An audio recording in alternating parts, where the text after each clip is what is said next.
बीचे बैठल हकीला भरवा के ससुरवा जैमी डोलिया चढ़ के।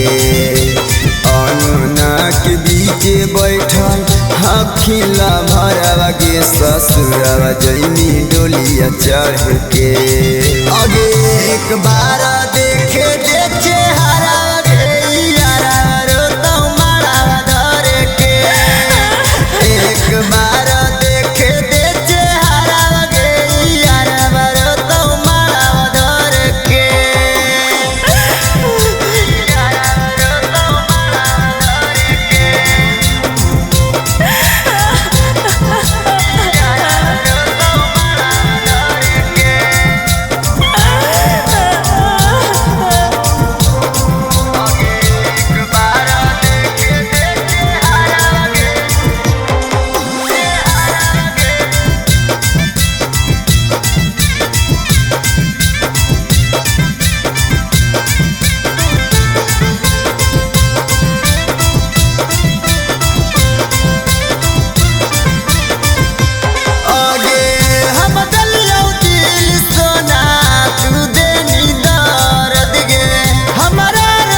से अचारा जोड़े जई तो मंगिया भर के।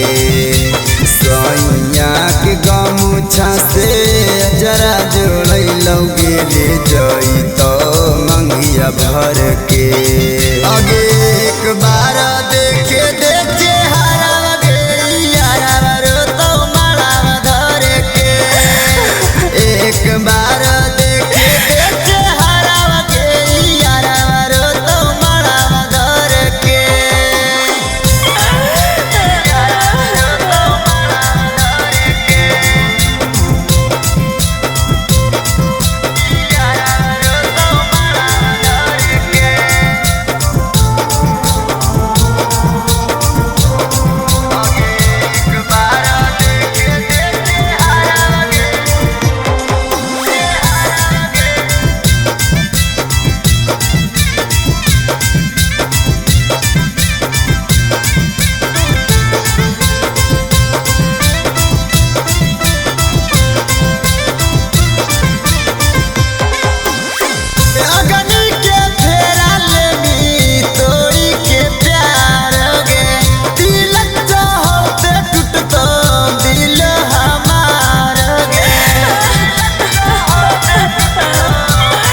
हर हर बोल के।